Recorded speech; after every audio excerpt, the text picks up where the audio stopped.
The little girl said, "Sir, my mom didn't come home last night." The CEO followed her into the snow. The wind howled through the narrow streets like a warning. It was a bitter winter morning, dark, quiet, and merciless. Snowflakes blew sideways in the icy air, stinging like needles. Shops remained shuttered, sidewalks empty, and thick gray clouds hung low over the town. Ella Morgan, 6 years old, wandered alone through the snow. She wore a faded red dress beneath a worn, puffy coat, too thin for the cold. Her boots were soaked through. Her little feet trembled with every step. Brown hair tied in a crooked ponytail clung to her cheeks, stiff with frost. Her lips were pale. Her hands had gone numb. She had been walking for hours since the first hint of light touched the horizon. Looking, hoping. Her mother, Scarlett Morgan, had not come home the night before. It had never happened before. Scarlett worked the night shift at a factory just outside town. No matter how tired, she always returned before sunrise to kiss Ella's forehead. Always. But not today. Ella went to the factory first, then to the bus stop by the woods. No one.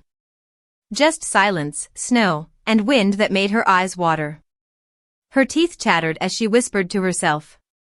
Mommy always comes home. She always does. She remembered something her mom once said during one of their bedtime chats: if you're ever scared, find a kind adult or go to the big house on the hill. The man there is nice. Ella had never been there, but she'd seen the lights, warm and steady, from far away. Now, with nowhere else to go, she turned toward it. The hill was steep. Her legs burned. Her breath came in short, painful gasps. She climbed, clutching her little backpack against her chest. The mansion appeared through the snow like something from a fairy tale. Tall iron gates, stone walls wrapped in white, and pine trees creaking in the wind.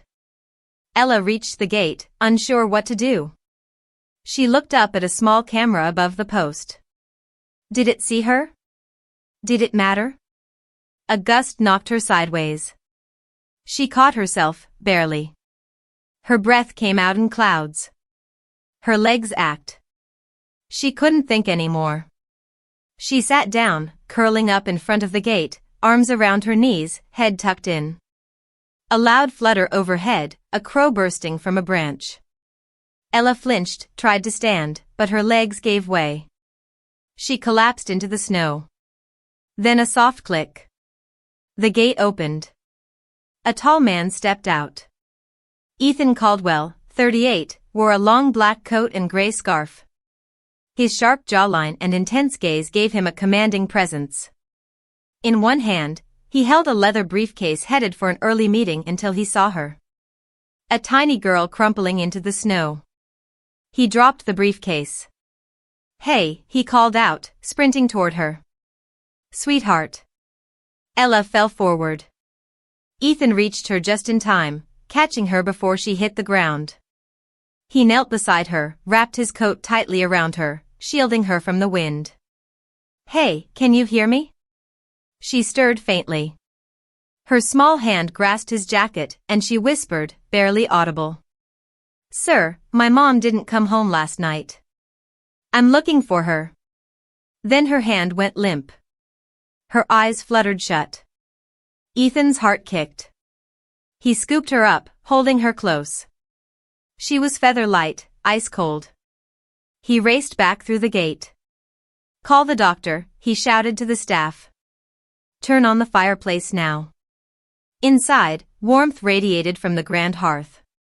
He laid her gently on a plush sofa near the fire. Her coat slipped open. Her small backpack slid off. It landed beside her with a soft thud. Ethan crouched and opened it, hoping for ID.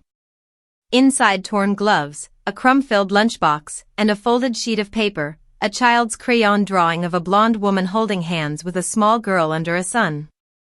He stared at it, then whispered more to himself than anyone, "Where's your mother? And why were you alone in that storm?" He didn't know it yet. But that morning, a little girl collapsing in the snow would change the course of his entire life.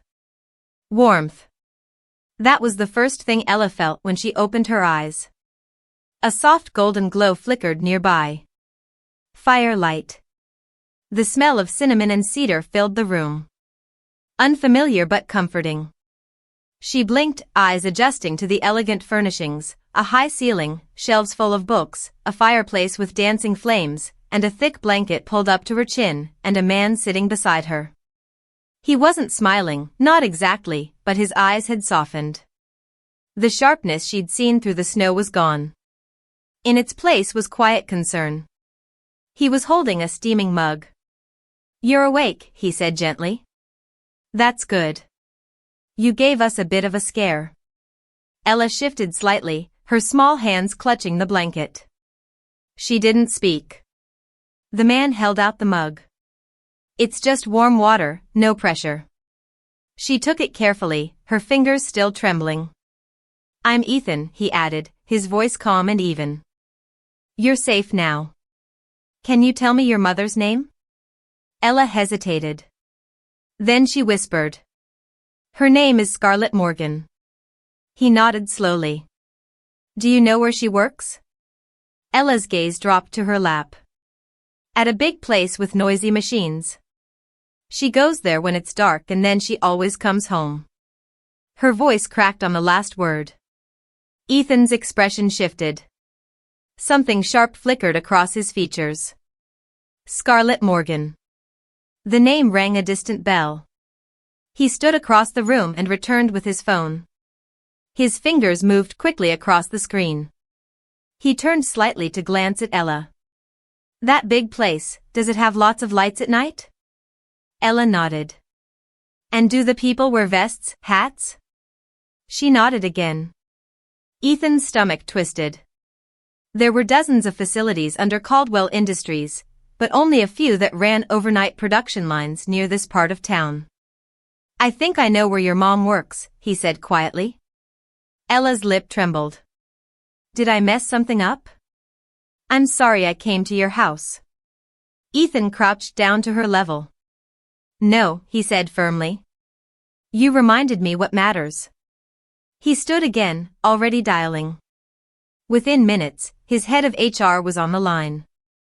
"Scarlett Morgan, can you check employee records for the Holden facility?" he asked. There was a pause then. "Yes, sir. She's registered as a line worker scheduled on night shift yesterday." "Did she clock out?" Another pause. "No log of her clocking out, sir." "No one reported her missing." "No, sir." "It's possible she left without checking out or stayed behind." Ethan's jaw clenched. "Find the shift manager on duty now." He ended the call and turned to his assistant who was already standing at the door. "Prepare the car. We're going to the Holden plant." The assistant nodded. "Should I arrange security for her?" Ethan said, nodding toward Ella. "She comes with us and make sure she's warm and comfortable." Ella blinked up at him, surprised. "I can come." "You're the one who started this," he said with a soft smile. "I think you deserve to help finish it." Outside, the sky remained heavy and white, but the snow had eased into a soft fall. As they rode in the black SUV through the winding roads, Ella curled against the plush seat wrapped in a new coat that someone had found in the guest closet. Her little hands held the hot chocolate they brought for her in a travel cup. Ethan watched her in the rear-view mirror. She was so small, so brave, a child who had walked through a snowstorm just to find her mother, something most adults would never dare. He turned his eyes forward, his jaw tight. If his company had played a part in a woman's disappearance, if no one had noticed because she was just another worker on the night shift, that was going to change. And it would start tonight. The Holden facility looked even colder than the winter air outside. Steel walls, flickering fluorescent lights. The rhythmic pounding of machinery echoed like a distant war drum. Inside, workers moved in silence, faces pale and weary, eyes fixed downward. No one spoke, no one noticed, no one questioned until the black SUV pulled up outside. Ethan Caldwell stepped out, long coat brushing the ground, Ella close behind under the watchful care of his assistant. The plant supervisor rushed forward, confusion on his face. "Mr. Caldwell, we weren't expecting." "No," Ethan said sharply. "You were not." He strode past them, each step firm and fast, cutting through the metallic air. His voice echoed down the corridor. "I need the employee rest area now." People turned. Whispers followed him like ripples in still water. The supervisor fumbled with keys. "It's through here, sir." But I don't think Ethan didn't wait. He pushed open the door. The room inside was barely more than a storage closet, a bench, a vending machine, a row of lockers, and a woman on the floor. "Mommy," Ella screamed, running forward before anyone could stop her. Scarlett Morgan lay curled near a locker, one arm tucked beneath her, her skin pale as the snow outside. Sweat clung to her forehead. Her breaths were shallow and uneven. Ethan rushed in and knelt beside her. "She's burning up," he muttered, placing the back of his hand on her cheek. "Call an ambulance." "No, bring the car. We'll get her there faster." Gently he gathered Scarlett into his arms. She stirred only slightly, eyelids fluttering, lips dry and cracked. As he carried her out of the factory, workers stepped aside, eyes wide. No one had even noticed she was missing. Ella walked beside them, trying to hold on to her mother's limp hand. At the hospital, the news hit hard. Exhaustion, severe hypoglycemia, dehydration, sleep deprivation. "She's lucky," the doctor said gravely. "If she had stayed unconscious another hour, we might be talking organ failure." Scarlett was admitted immediately. While she slept, Ethan and Ella waited by her side. The little girl curled up in the visitor chair, finally asleep, her tiny fingers wrapped around her mother's. Ethan remained seated, elbows on his knees, staring at the woman in the hospital bed. So this was Scarlett Morgan, the woman who raised a daughter gentle enough to knock on a stranger's gate in the snow. The woman who gave everything and nearly lost her life to keep her child safe. Hours later, Scarlett stirred. Her eyelids fluttered. She groaned softly, then turned her head and saw Ella. "Sweetheart." Her voice was hoarse. Ethan leaned forward. "You're at Memorial Hospital. You passed out. But you're safe now." Scarlett blinked, then tried to sit up. No. I have to get back. They'll fire me." "You're not going anywhere," Ethan said firmly, placing a hand on her shoulder. "You need to rest. You almost didn't make it." Tears welled in Scarlett's eyes. "I couldn't afford to miss shifts," she whispered. "I've been covering for others, taking extra hours because they cut my schedule last month. No breaks, no sick days. Her voice broke. "I'm a single mom. I can't lose this job." Ethan looked away, jaw tightening. He had built an empire. Numbers, efficiency, profit margins. He'd read reports, monthly outputs, labor costs, but never had he imagined this. He stood, pulled out his phone, and walked to the far side of the room. His voice was low, but sharp. "I want every shift log and clock and record from Holden on my desk within the hour and tell HR, effective immediately. No employee is allowed to work more than 10 consecutive hours. Full audit of night shift practices. Start now." He hung up and turned back. Scarlett stared at him, confused. He crossed the room and picked up Ella's fallen blanket, gently covering the girl's legs. "You're not going to lose anything," he said quietly. "Not your job, not your daughter." He met Scarlett's eyes. "Not on my watch." By the following Monday, something changed in the way the Holden Corporation operated and everyone felt it. An internal memo swept through the company like a fresh wind breaking through months, maybe years of silent fatigue from Ethan Caldwell, CEO.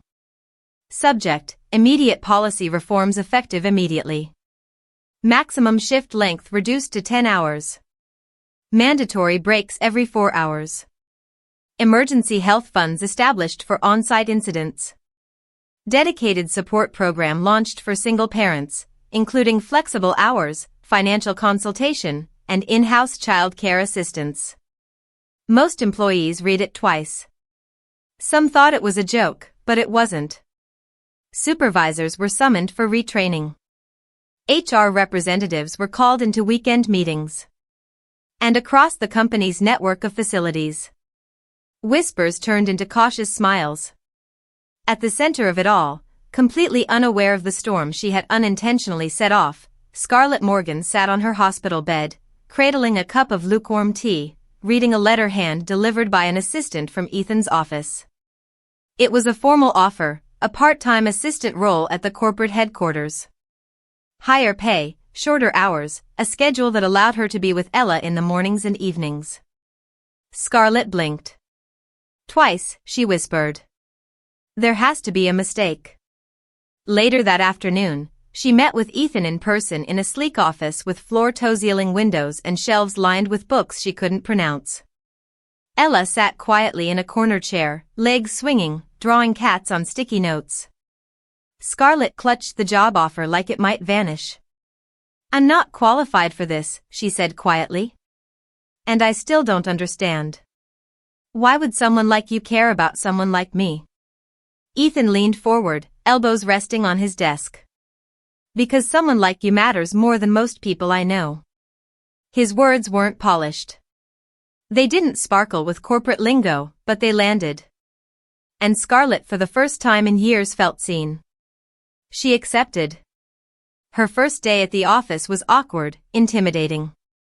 But Ella, ever the curious explorer, made herself comfortable quickly, especially in the little corner near Ethan's desk where someone had placed a beanbag chair, a small bookshelf, and a cup filled with colored pencils. Who did this? Scarlett asked. The receptionist smiled. Mr. Caldwell said every guest should feel welcome, especially the tiny ones. Scarlett didn't know what to say. Over the next few weeks, the office slowly adjusted. Scarlett proved herself capable, organized, and quietly sharp. She never asked for attention, never expected kindness, but kindness came anyway. Like the time Ella sneezed 3 times in a row in the hallway and Ethan mid-conversation with a board member gently handed her a tissue and tapped her nose with a mock serious "bless you ma'am." Or when Ella's shoe came untied on the elevator and Ethan without hesitation knelt and tied it with the precision of someone who had done it 1,000 times before. Or the day Scarlett worked late and Ella sat curled beside her mother's chair. Scarlett drained, leaned over her notes, and drifted off mid-sentence. Ethan found her like that an hour later. He didn't wake her. He simply took off his coat, folded it gently, and draped it over her shoulders. Then he dimmed the lights, placed a glass of water on the corner of her desk, and motioned for the cleaning staff to keep quiet. A junior employee passing by saw it all. She didn't say a word, but the way she smiled to herself said everything. In those small quiet gestures, something began to shift. Not just in the company, not just in Ethan, but in Scarlett, too. She began to smile more, to breathe easier, to look people in the eye again. Ella, of course, called him Mr. Warm Coat now loudly even in the lobby. Scarlett tried to hush her at first, but Ethan only laughed, his voice deep and warm. I've been called worse, he said. And when Ella grinned up at him and offered him one of her crayon drawings, a stick figure of a tall man next to a girl in red with the words, "Thank you, Mr. Warm Coat" scribbled in pink. He pinned it on the office board behind his desk, right next to company awards. The snow started falling in quiet, lazy flakes that morning, innocent, almost poetic. But by noon, it had become a full-blown blizzard. Scarlett sat in her corner office, fingers racing over the keyboard. A deadline loomed, and she was determined to get the report right. 2 floors up, Ethan had a crucial investor meeting. On his way, he passed the break room and smiled at Ella, seated in a lounge chair with her coloring books and stuffed bear. Watch her for a bit, will you? He asked his assistant. I'll be back in under an hour. No problem, sir, the woman said warmly, handing Ella a juice box. But things don't always go as planned. A false fire alarm set off flashing lights and sirens. Employees calmly moved toward exits and practice drills. Amid the confusion, no one noticed Ella quietly slipping away. Clutching her teddy, she whispered. "Where's Mommy?" She said she'd be back. She wandered out of the break room, past empty desks, and down a stairwell. Outside, snow and wind blurred everything. When Scarlett returned, relieved to have finished the report, her heart froze. Ella's chair was empty, the juice box untouched. "Where's my daughter?" Scarlett yelled, panic rising in her throat. The assistant pawed. She was just here. But she wasn't. Scarlett dashed through the building, calling Ella's name. Meanwhile, in another room, Ethan was wrapping up his presentation when his phone buzzed. He picked up and his entire demeanor shifted. Seconds later, he was in the lobby. Scarlett was frantic. "She's gone, Ethan. I can't find her. She's not in the building." "She wouldn't just leave," he said, hurrying to the security desk. Then they saw the footage. The camera showed Ella walking out the side door 12 minutes earlier, bundled in her coat and the gray beanie Ethan had given her the week before, hugging her bear. "She was looking for you," Ethan murmured. Scarlett's hands gripped the counter. Her knees nearly gave out. "I'm going after her." Ethan snatched up his coat, then tossed it aside halfway through the revolving doors. Too heavy, too slow. Snow spun around him like smoke as he sprinted into the storm, scanning the sidewalk, scanning the white. "Ella," he yelled. "Ella, sweetheart, where are you?" Then footprints, small fading ones. He followed them, legs burning, slipping through the alley and around the loading dock. A flicker of red behind a dumpster caught his eye. He rushed forward. There she was, huddled between two walls, trembling and soaked. Her bear was pressed tightly to her chest, her face blotchy with cold. "Mr. Warm Coat," she whimpered. Ethan dropped to his knees.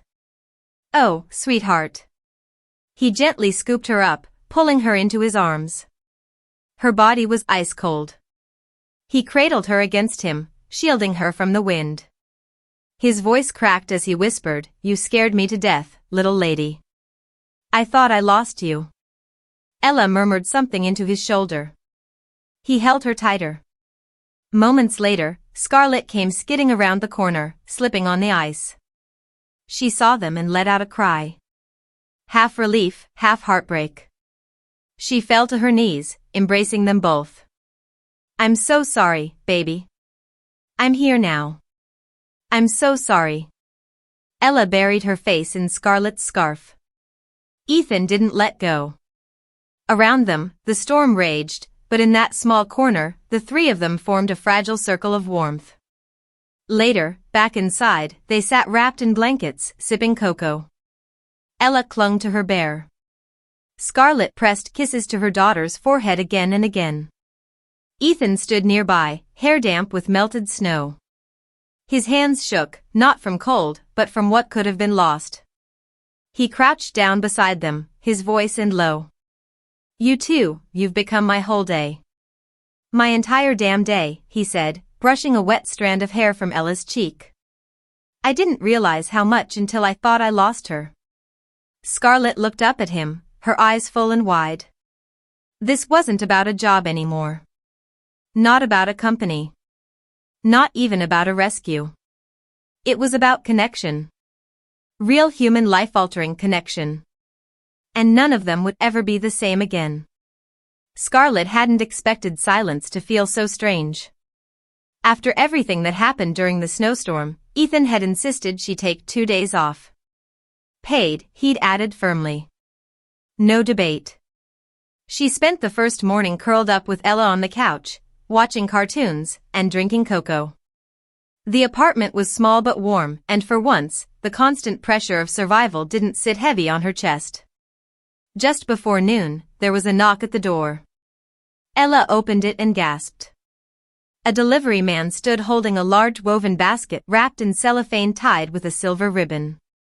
Scarlett opened the tag, her eyes softened as she read the note inside. Rest. This world needs mothers like you, and girls like Ella need you strong. Inside were thermal socks, a fleece blanket, storybooks, Scarlett's favorite tea.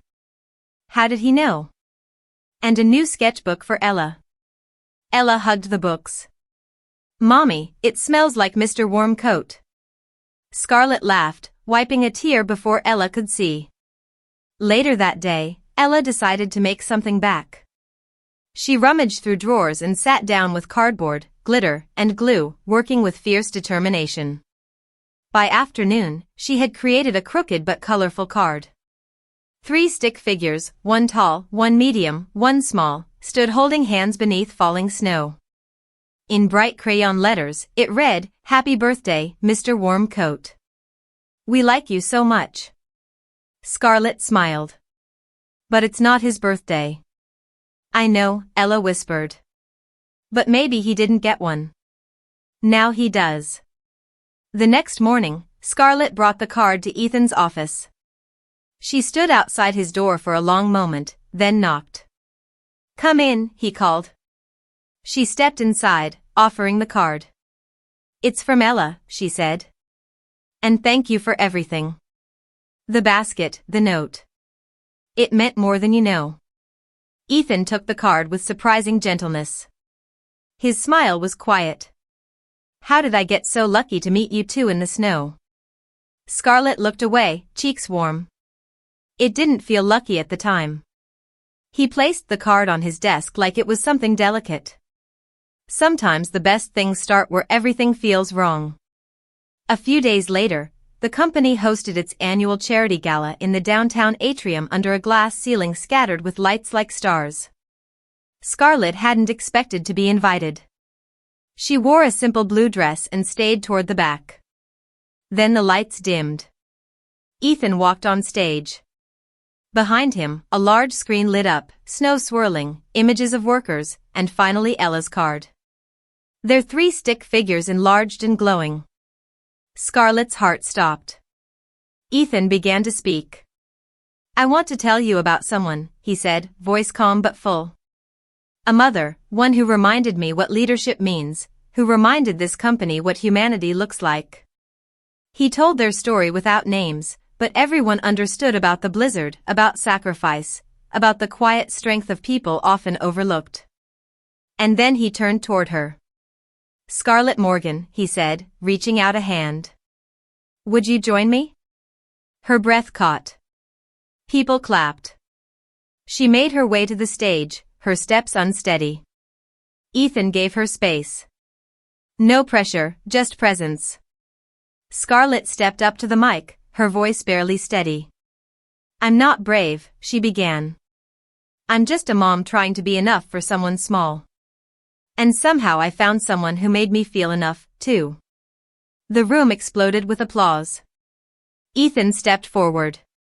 Not showy, not performative, just steady and kind. He pulled a small white rose pin from his jacket and gently fastened it to the front of her dress. You deserve to stand tall, he whispered. Every mother does. And for the first time in her life, Scarlett believed it. The smell of garlic bread drifted through the warm kitchen, mingling with the soft bubbling of spaghetti sauce on the stove.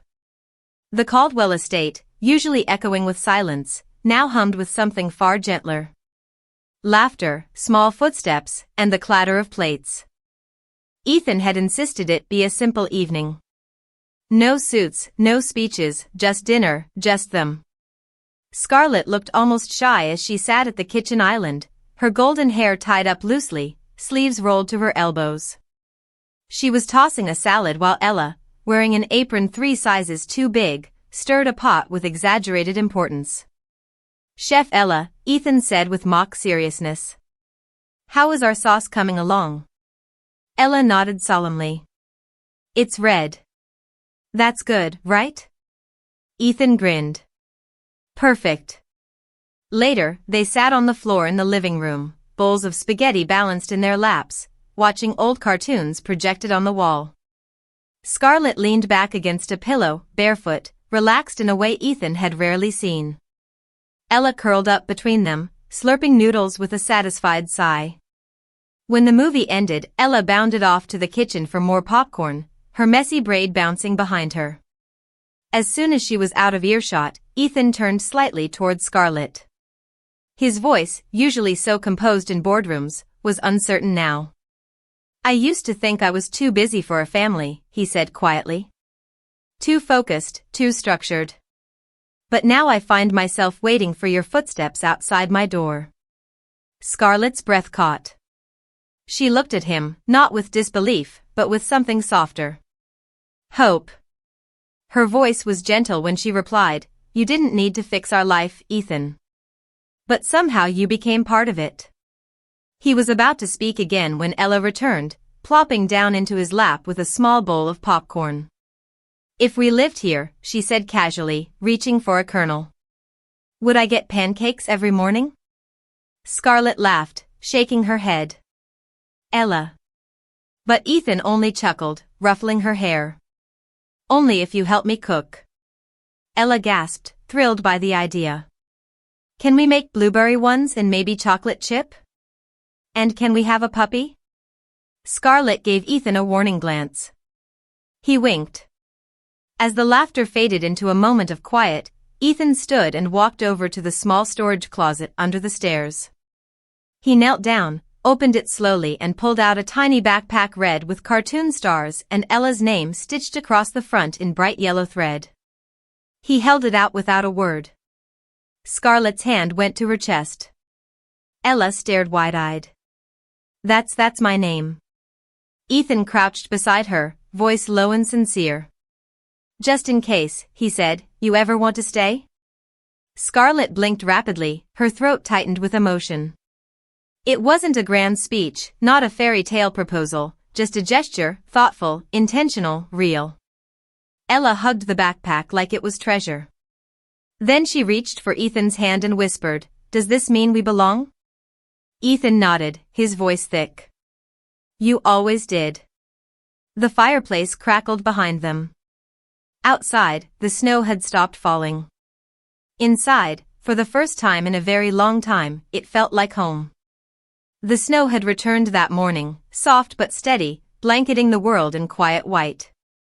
Inside the small apartment, Scarlett and Ella sat cross-legged on the rug, wrapping gifts in reused paper, laughing when the tape stuck to their fingers. Scarlett tucked a golden strand of hair behind her ear and glanced at the window. The falling snow reminded her of a morning not so long ago when her daughter had walked into a storm to find her. The memory still echoed in her heart. Then the doorbell rang. Ella jumped up. Scarlett followed, curious. When she opened the door, a swirl of cold air rushed in along with warmth. Ethan stood there on the stoop, dressed in a dark coat, snow clinging to his shoulders. In one hand, he held a red umbrella. In the other, a single white envelope. "Hi," he said, eyes bright. "I was hoping you two weren't too busy tonight." Scarlett blinked. "What's going on?" "There's a small gathering at my place. Just a few people who matter." Ella tugged her sleeve. "Can we go, Mommy, please?" Scarlett smiled, heart fluttering. She nodded. The Caldwell estate glowed from within. Yellow lights shining through frost-laced windows. Inside, warmth radiated, not just from the fireplace, but from how everything was arranged. The room felt quiet when they entered. On every wall, something familiar. Photos, dozens of them. Scarlett helping Ethan fix Ella's scarf. Ella asleep on his shoulder at the office. A blurry shot of the three of them mid-laughter in the park. Scarlett covered her mouth. "You kept these?" Ethan stepped forward, cheeks pink, not from cold. "I didn't keep them," he said softly. "I collected them. They were the days I started to feel like myself again." The guests, employees, neighbors, his housekeeper, all quieted as Ethan raised a glass of cider. "Some people," he began, "walk into your life in the middle of a storm, but they end up becoming your shelter." Scarlett's eyes shimmered. Then Ethan lowered the glass and dropped to one knee. Gasps filled the room. He pulled out a simple silver ring, elegant and unassuming. Looking straight at Scarlett, but speaking to both of them, he said, "You walked into my world with a question. Where's my mommy?" He smiled at Ella. "Today I have a question of my own." He turned back to Scarlett, voice steady, full of quiet hope. "Will you both let me come home with you every day for the rest of our lives?" Scarlett's hands flew to her face. Tears fell. Ella clapped beside her. "Say yes, Mommy. Please say yes." Scarlett couldn't speak. She just nodded again and again, laughing through tears. Ethan stood, slid the ring onto her finger, then opened his arms. Scarlett stepped into them. So did Ella. Later, after the guests had left, the three of them sat in the back seat of Ethan's SUV, parked in front of Scarlett's building. The engine hummed. Snow tapped gently on the windows. Behind them, light spilled from the apartment they just left. Warm, golden, full of memories. But inside the car, the light felt warmer. Scarlett leaned into Ethan's shoulder. Ella dozed in her lap. Ethan looked at her and whispered with a smile. "Get in. This time, let me take you home." Scarlett turned toward him, her eyes still misty, but glowing. "Only if we get pancakes tomorrow." Ethan grinned. Every morning the car pulled away slowly, disappearing into the snowy night. Behind them, a home filled with moments that mattered. Ahead of them, something far rarer than wealth, belonging. Compassion.